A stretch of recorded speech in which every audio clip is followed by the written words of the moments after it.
ଯିବା ଭାଇ ଇରିଗେସନ କାମ ଅବହେଳା ଯେ କାଲି ବର୍ଷାରେ ବରଗଡ଼ର ଗୋଟେ ରାସ୍ତା ଧସି ହେଇଗଲା। ଖାଲି ବରଗଡ଼ ନୁହଁ, ଶିଶୁପଡ଼ା ପାଖେ ଧସି ହେଇଯାଇଛି, ଲିଙ୍ଗପୁର ପାଖେ ଧସି, ଦୟାରେ ଇଟିପୁର ପାଖେ ଧସି ହେଇଯାଇଛି। କିଛି କାମ ଏ ସରକାର କରିପାରିଲାନି। ଇରିଗେସନ ଡିପାର୍ଟମେଣ୍ଟ କରୁଛି କଣ? ଇରିଗେସନ ଟଙ୍କା ଦେଇଥିଲା, ମୋର ଆଉ ଅଶୋକ ପଣ୍ଡାର ଦାବି କରିତ ଧଉଳି ତଳେ ଅପ୍ ଟୁ କଲ୍ୟାଣପୁର ପର୍ଯ୍ୟନ୍ତ ରାସ୍ତାକୁ ଚାରିଟିକିଆ ରାସ୍ତା କରି କାମ ଆରମ୍ଭ ହୋଇଥିଲା। ଏପର୍ଯ୍ୟନ୍ତ ବର୍ଷେ ହେଇଗଲା, ସେ କାମ ସମ୍ପୂର୍ଣ୍ଣ ହେଲାନି। ନୂଆ କାମ କିଛି ହାତକୁ ନିଆଯାଇନି। ସେମିତି କିଛି ଆଖି ଦୃଶ୍ୟ କାମ ଏମାନେ କଲେନି।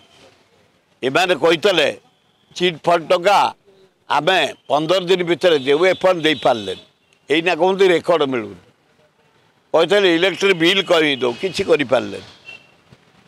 କହିଥିଲେ ବାର୍ଦ୍ଧକ୍ୟ ଭତ୍ତା ବିଧବା ଭତ୍ତା ବଢ଼େଇ ଦେବୁ, ଘରେ ନେଇ ଦିଆହେବ, କିଛି ହେଇପାରିଲାନି।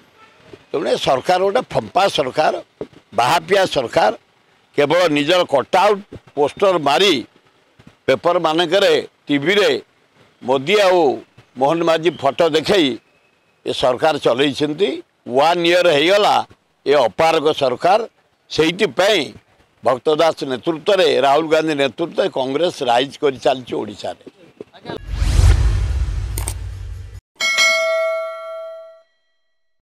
Boarding completed. Nurture. Discover. Fly with pride.